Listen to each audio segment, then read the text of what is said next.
آسان درس قرآن نحمده ونصلي ونسلم على رسوله الكريم اما بعد فاعوذ بالله من الشيطان الرجيم بسم الله الرحمن الرحيم ومن دونهما جنتان فبأي آلاء ربكما تكذبان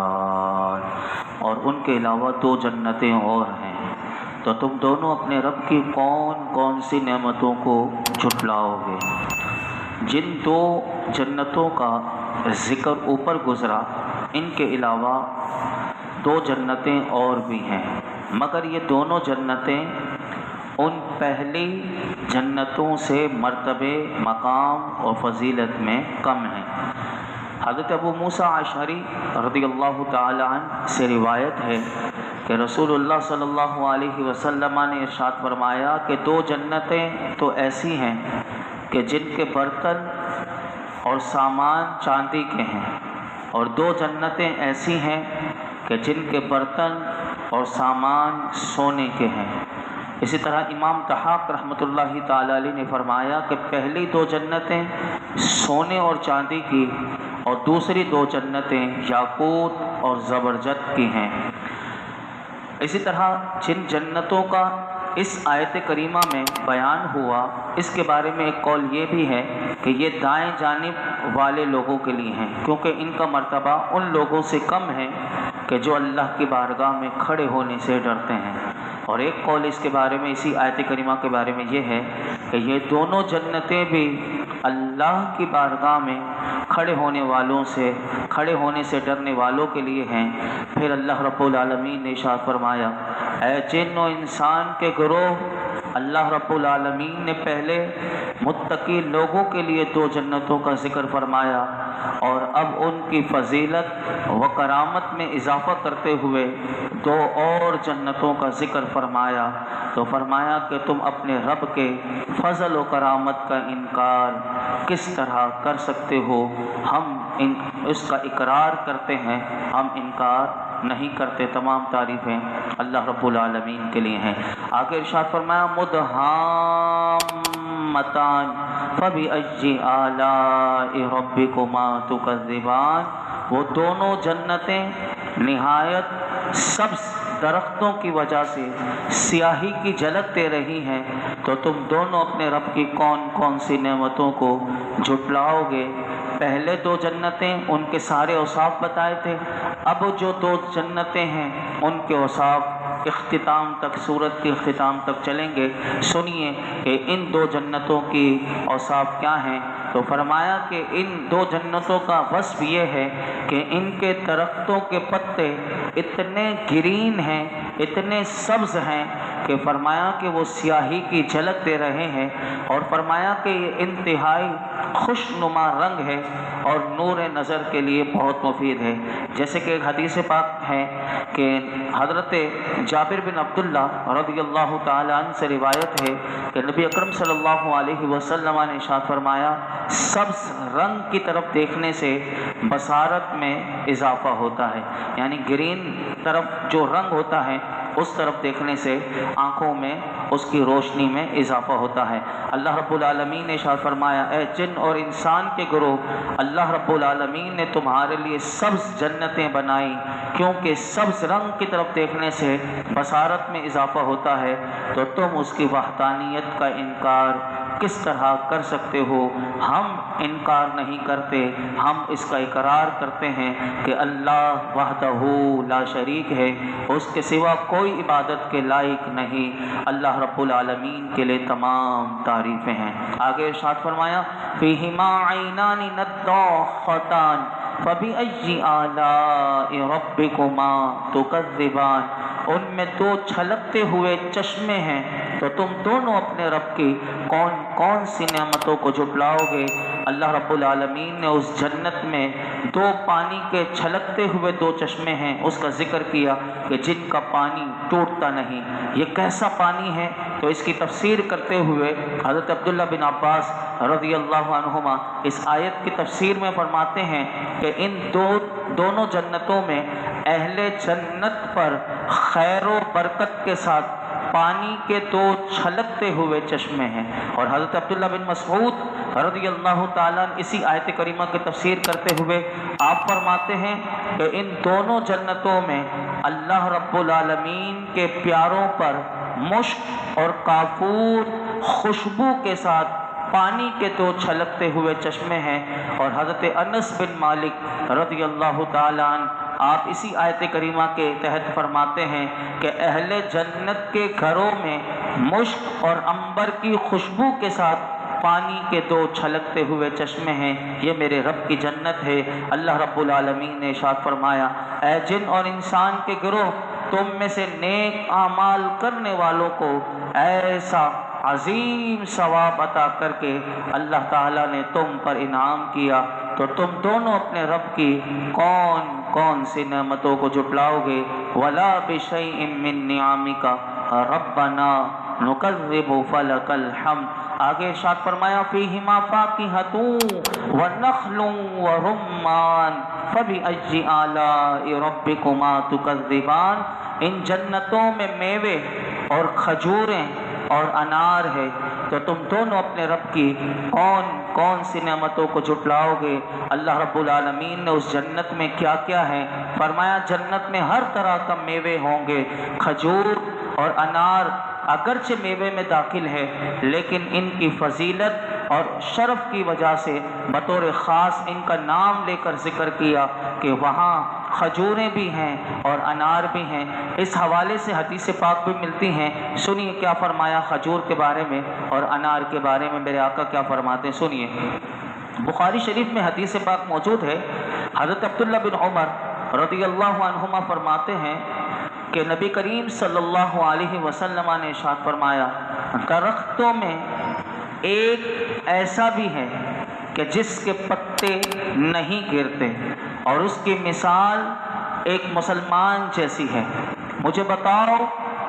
وہ کون سا درخت ہے؟ حضور نے اپنے صحابہ سے پوچھا۔ اب دیکھیے کیا کہ درختوں میں بھی ایک ایسا ہے کہ جس کے پتے نہیں گرتے اور اس کی مثال ایک مسلمان جیسی ہے۔ حضور نے پوچھا بتاؤ وہ درخت کون سا ہے؟ لوگ جو صحابہ وہاں موجود تھے وہ جنگل کے درختوں کے بارے میں سوچنے لگے۔ حضرت عبداللہ بن عمر کہتے ہیں کہ میں بھی اس مجلس میں تھا، مجھے خیال آیا کہ وہ کھجور کا درخت ہے، لیکن مجھے بولنے سے شرم آئی، کیونکہ اس وقت بڑے بڑے صحابہ کرام حضور کی بارگاہ میں موجود تھے۔ پھر لوگ عرض گزار ہوئے کہ یا رسول اللہ صلی اللہ علیہ وسلم، آپ خود ہی بتا دیجئے کہ وہ کون سا درخت ہے۔ میرے آقا نے ارشاد فرمایا کہ وہ کھجور کا درخت ہے۔ اسی طرح حضرت عائشہ صدیقہ رضی اللہ تعالیٰ عنہ روایت کرتی ہیں، یہ مسلم شریف میں حدیث پاک موجود ہے کہ رسول اللہ صلی اللہ علیہ وسلم نے ارشاد فرمایا، اے عائشہ، جس گھر میں کھجوریں نہ ہو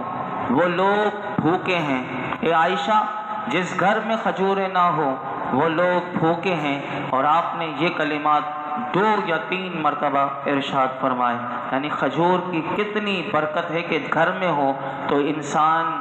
یعنی بھوک کے بھی یہ کام آتی ہے، غذا کے بھی کام آتی ہے۔ اور انار کے بارے میں کیا حدیث پاک کے سنیے کہ حضرت عبداللہ بن عباس رضی اللہ عنہما نے فرمایا کہ فرماتے ہیں کہ مجھے یہ حدیث پہنچی کہ زمین میں ایسا کوئی انار نہیں کہ جس کے دانوں میں جنتی انار کے دانوں سے پیوندکاری نہ کی گئی ہو، یعنی جنت کے وہ جتنے بھی زمین پر درخت ہیں ان میں کوئی نہ، فرمایا کہ ایسا کوئی انار نہیں کہ جس کے دانوں میں جنتی انار کے دانوں سے پیوندکاری نہ کی گئی ہو۔ اللہ رب العالمین ارشاد فرماتا ہے، اے جن اور انسان کے گروہ، اللہ رب العالمین نے تمہارے لیے ایسے پھل پیدا کیے کہ جنہیں کھانے سے تمہیں لذت حاصل ہوتی ہے، تو فرمایا تم دونوں اپنے رب کی کون کون سی نعمتوں کو جھٹلاؤ گے؟ مالک ہم تیری کسی بھی نعمت کو نہیں جھٹلاتے، اور مالک تیری تمام نعمتوں کا ہم اقرار کرتے ہیں۔ اے اللہ، یہ نعمتیں تو ہمیں دنیا میں بھی عطا فرما اور ہمیں شکر کرنے والی زبان و دل عطا فرما، اور کل قیامت کے دن جنت میں بھی یہ نعمتیں ہمیں اپنے حبیب کے صدقے عطا فرما۔ آگے ارشاد فرمایا فیہن خیرات حسان فبأی آلاء ربکما تکذبان، ان میں اچھے اخلاق والی حسین شکل والی عورتیں ہیں، تو تم دونوں اپنے رب کی کون کون سی نعمتوں کو جھٹلاؤ گے؟ اللہ رب العالمین نے فرمایا ان دونوں جنتوں میں اخلاق کے اعتبار سے اچھی اور صورت کے اعتبار سے حسین و جمیل عورتیں ہیں۔ حضرت انس رضی اللہ تعالیٰ عنہ فرماتے ہیں کہ جنت میں حوریں جو ہوں گی وہ یہ نغمہ گائیں گی کہ نحن الخیرات الحسان حبسنا لازواج کرام، ہم اچھی سیرت اور اچھی صورت والیاں ہیں، ہم معزز اور محترم شوہروں کے لیے روکی گئی ہیں۔ یہاں پر اگر اس آیت کریمہ میں غور کریں تو علماء کرام فرماتے ہیں کہ اخلاقی اچھائی کو اللہ رب العالمین نے پہلے ذکر کیا۔ اس سے معلوم ہوا کہ اچھی عادت اور اچھی صورت سے افضل ہے، یعنی صورت اچھی نہ بھی ہو لیکن اچھی عادت اگر ہے تو یہ اللہ رب العالمین نے یہاں پر اس کا پہلے ذکر کیا۔ اسی لیے علماء کہتے ہیں نکاح کے لیے کسی عورت کا رشتہ دیکھتے وقت اس کے حسن و جمال کے مقابلے میں اس کی اچھی سیرت، اس کے اچھے کردار، اس کی دینداری، اس کی اچھی عادات کو زیادہ ترجیح دینی چاہیے۔ احادیث میں بھی اگر آپ دیکھیں تو اس کی ترغیب جو ہے وہ زیادہ دی گئی، کیونکہ یاد رکھیے کہ اچھی عورت جو ہوتی ہے، جو پیچھے بھی ہم نے سنا تھا کہ جو حوریں ہیں اللہ رب العالمین جو جنتیوں کو عطا فرمائے گا، لیکن اگر ہم دنیا میں بھی دیکھتے ہیں تو اللہ رب العالمین نے جیسے کہ یہاں پر بھی اچھی اخلاق والی، اور پیچھے جو اگر آپ نے سنا ہوگا تو وہاں پر بھی اللہ رب العالمین نے ان حوروں کا ذکر کتنا خوبصورت کیا تھا کہ فرمایا تھا کہ ان کے چہرے جو ہیں وہ یاقوت کی طرح سرخ ہوں گے اور ان کے بدن جو ہیں وہ مرجان کی طرح سفید و شفاف ہوں گے۔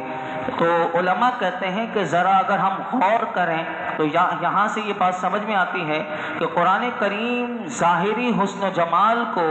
پہلے بیان کرتا ہے اور شان عفت و حیا کو ذکر کرتا ہے۔ حقیقت یہی ہے کہ عورت کا حقیقی جمال اور اس کی سچی دلربائی جو ہے وہ اس کی پاک دامنی اور اس کی آنکھوں کا شرمیلا پن ہے۔ یہ عورت میں، جس عورت میں اس کی آنکھوں میں شرمیلا پن اور اس کی پاک دامنی ہوگی تو یاد رکھیے کہ یہی عورت ہے کہ جو حقیقت میں جس کا کردار اگر معاشرے میں ہو تو پھر وہ عورت کیا، یعنی ایک گھر کو جنت بنا دیتی ہے۔ اگر یہ نہ ہو تو علماء کہتے ہیں کہ وہ خضرۃ الدمن کہتے ہیں کہ یعنی کوڑے کے ڈھیر پر اگا ہوا ایک سبزہ ہوتا ہے کہ اس کی طرف گدھے تو لپک کر جا سکتے ہیں اور اس کو اپنا ٹر نوالا بنا کر وہ زور سے ہینگ تو سکتے ہیں، لیکن ایک شریف النفس انسان جو ہوگا اور باذوق آدمی ہوگا کبھی بھی اس عورت کے قریب نہیں جائے گا کہ جس کے اندر، جس کی آنکھوں میں شرمیلا پن نہ ہو اور جس کی پاک دامنی نہ ہو۔ ایسا باذوق آدمی کو ہمیشہ ایسی عورت سے بدبو آئے گی اور اس کی سران سے اس کا دماغ پھٹنے لگے گا۔ دنیا میں بھی امت مصطفیہ علیہ السلام کی بہو بیٹیوں کو عفت و حیا کے زیور سے آراستہ ہونے کا سورہ الرحمن میں یہ پیغام دیا گیا کہ دیکھو اللہ نے حوریں بنائی ہیں اور اللہ نے جنتیوں کے لیے جو بیویاں بنائی ہیں وہ کیسی پاکیزہ بیویاں ہیں۔ تو ایسے ہی قرآن ہمیں یہاں پر یہ بات سکھاتا ہے۔ اسی طرح ہم نے پیچھے یہ بھی بات سنی تھی کہ قاصرات الطرف، یہاں پر ایک سوال بھی کسی نے میرے سے کیا تھا تو اس کا جواب بھی سن لیجئے کہ قاصرات الطرف پیچھے آیا تھا کہ وہ کون ہیں؟ وہ نیک بیویاں کہ جو دنیا میں اللہ کے نیک بندوں کے نکاح میں تھیں وہی جنت میں ان کے محلات کی زینت بنیں گی۔ یہ بات یاد رکھیے گا، یہ علماء نے یہاں پر یہ بات لکھی کہ جو دنیا میں عورت نیک تھی اور وہ اللہ کے نیک بندوں کے نکاح میں بھی تھی تو وہ جنت میں بھی ان کے محلات میں ان کی زینت بنیں گی، لیکن اس کے علاوہ بھی ان اللہ کے پیاروں کو حوریں بھی دی جائیں گی۔ اسی طرح وہ مسلمان عورتیں کہ جو کسی کے بھی نکاح میں نہیں تھی، جیسے ایسے بھی ہوتا ہے نیک ہوتی ہیں لیکن شادی نہیں ہوتی، پھر ان کا کیا ہوگا؟ تو ان کے لیے بھی علماء نے لکھا کہ یا ایسی عورتیں کہ جن کے خاوند کل قیامت کے دن اگر جہنم میں ڈال دیے گئے تو پھر ان کا کیا ہوگا؟ تو اس کا جواب بھی دیا کہ ان کو بھی جنتی مردوں کے ساتھ ان کا نکاح کر دیا جائے گا، اور یہی حال مومن جنوں اور ایمان جنیوں کے ساتھ بھی ہوگا۔ ایک حدیث پاک بڑی خوبصورت ہے، وہ عرض کر کے میں آگے پڑھتا ہوں کہ حضرت ام سلمہ رضی اللہ تعالیٰ عنہ فرماتی ہیں کہ میں نے عرض کی یا رسول اللہ صلی اللہ علیہ وسلم، دنیا کی بیویاں افضل ہوں گی یا جنت کی حوریں؟ اب دیکھیے یہ ہیں صحابیہ، یہ ہیں ہماری مائیں کہ حضور سے کتنا پیارا سوال کیا۔ کہنے لگی کہ یا رسول اللہ یہ جنت میں جو عورتیں ہوں گی وہ دنیا کی بیویاں افضل ہوں گی یا جنت کی حور افضل ہوگی؟ اب میرے آقا علیہ الصلوۃ والسلام نے کیا ارشاد فرمایا؟ میرے آقا نے فرمایا کہ دنیا کی عورتیں جنتی حوروں سے افضل ہوں گے، کہ جس طرح ابری اس طرح۔ میں نے عرض کی یا رسول اللہ یہ کیسے ہو سکتا ہے؟ تو پھر حضور نے فرمایا کہ اپنی نمازوں، اپنے روزوں، اپنی عبادات کے باعث وہ جنت کی حوروں سے افضل ہوں گی۔ پھر فرمایا کہ ان عورتوں یہ جو افضل ہوں گی، پھر میرے آقا علیہ الصلوۃ والسلام نے دنیا کی عورتوں کے لیے فرمایا کہ اللہ رب العالمین ان کے چہروں کو نورانی بنا دے گا، ان کے جسم ریشم سے نرم، ان کے چہرے سفید، ان کے لباس سبز، اور ان کے زیورات سونے کی طرح زرد، ان کی انگوٹھیاں موتیوں کی اور ان کی کنگھیاں سونے کی ہوں گی، اور وہ اللہ تعالیٰ کی ظاہری اور باطنی نعمتوں سے نہال ہو کر پھر یہ دنیا کی عورتیں اس وقت جنت میں کیا کہیں گی؟ میرے آقا نے وہ بھی جملہ بتایا، اللہ اکبر، فرمایا کان کھول کر سنو کہ ہم ہمیشہ رہنے والیاں ہیں، یہ عورتیں کہیں گی وہاں جنت میں۔ جب یہ ساری چیزیں اللہ ان عورتوں کو جو دنیا میں نیک رہیں، جنہوں نے اپنی پاک دامنی کی حفاظت کی، اپنی آنکھوں کی حیا کو انہوں نے برقرار رکھا، وہ کل قیامت کے دن کہیں گی کان کھول کر سنو ہم ہمیشہ رہنے والی ہیں، ہمیں موت نہیں آئے گی، سن لو ہم نازک اندام ہیں اور خوبصورت ہیں، خوش قسمت ہے وہ جس کے حصے میں ہم آئیں گی اور وہ ہمارے حصے میں آئیں گے۔ تو یہ وہ اس وقت جنت میں کہیں گے۔ تو یہاں سے ہمیں یہ بات پتہ چلی کہ جب بھی اگر نکاح کیا جائے تو یاد رکھیے کہ احادیث مبارکہ میں بھی یہی میرے آقا علیہ الصلوۃ والسلام نے ارشاد فرمایا کہ حضرت ابو امامہ رضی اللہ تعالی روایت کرتے ہیں کہ رسول اللہ صلی اللہ علیہ وسلم نے ارشاد فرمایا تقوی کے بعد، یعنی ایک مومن کے لیے سب سے پہلی چیز کیا ہے؟ حضور نے فرمایا تقوی، پرہیزگاری کے بعد مومن کے لیے نیک بیوی سے بہتر کوئی چیز نہیں۔ اگر وہ بیوی کیسی ہے، میرے آقا نے اس کا کردار بتایا، اگر وہ اسے حکم کرتا ہے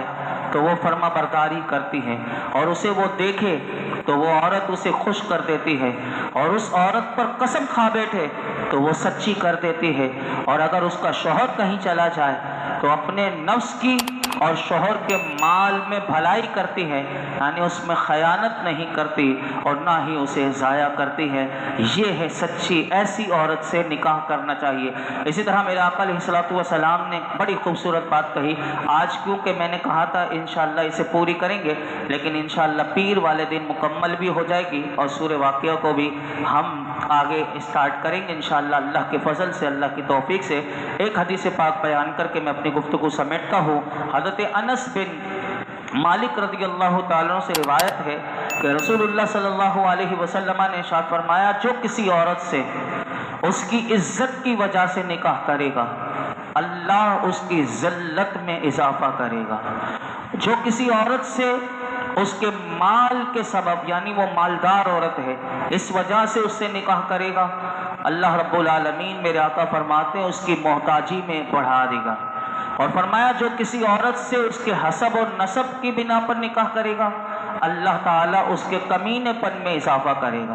اور جو اس لیے کسی عورت سے نکاح کرے گا کہ ادھر ادھر نگاہ اس کی نہ اٹھے اور وہ پاک دامنی اسے حاصل ہو یا وہ صلہ رحمی کرے، تو میرے آقا فرماتے ہیں اللہ تعالیٰ اس مرد کے لیے اس عورت میں اسے برکت دے گا اور عورت کے لیے مرد میں برکت دے گا۔ پھر فرمایا فَبِأَيِّ آلَاءِ رَبِّكُمَا تُكَذِّبَانِ، اے جن اور انسان کے گروہ، اللہ تعالیٰ نے تمہارے سامنے جنتی عورتوں کے اوصاف بیان کر کے تم پر انعام فرمایا، تو تم دونوں اپنے رب کی کون سی نعمتوں کو جھٹلاؤ گے؟ ہم اپنے رب کی کسی نعمت کا انکار نہیں کرتے، ہم تمام نعمتوں کا اقرار کرتے ہیں۔ اے اللہ تمام تعریفیں تیرے لیے ہیں، ہمیں ہر حال میں شکر کرنے والا بنا دے۔ الحمدللہ رب العالمین والصلاة والسلام علی سید الانبیاء والمرسلین وعلی آلہ واصحابہ اجمعین۔ یا اللہ پاک جو کچھ سنایا اس میں کوئی غلطی کوتاہی ہو معاف فرما، اپنی بارگاہ میں قبول فرما، ہمارے لیے سیکھنا سکھانا سمجھنا سمجھانا آسان فرما۔ رب کریم قرآن حکیم کا نور اور اس کا فیضان نصیب فرما، سورہ رحمان کے ایک ایک حرف کا نور، اس کی برکتیں عطا فرما۔ اے اللہ سورہ رحمان میں جو تو نے جنتیوں کے لیے انعامات تیار کیے ہیں، اے اللہ تیری اس پیاری جنت میں ہمیں داخلہ نصیب فرما۔ اے اللہ ہم سب کو ہمارے ماں باپ کو جنت عطا فرما۔ یا اللہ ہم سب کو اعمال صالحہ کی توفیق عطا فرما، وہ عمل کرنے کی توفیق عطا فرما جس سے تو راضی ہو جائے، ہر عمل میں اخلاص دے دے، یقین دے دے۔ اے اللہ ہمیں مولائی کریم ریاکاری سے، منافقت سے، دکھلاوے سے، ہر برے عمل سے، تیرے غضب کے دعوت دینے والے کام سے ہمیں محفوظ فرما۔ یا رب العالمین آج تک ہم نے جتنی دعائیں کی ہیں آئندہ کریں گے سب دعاؤں کو قبول فرما۔ وصلی اللہ تعالی علی خیر خلق محمد وعلی آلہ وصحبہ اجمعین۔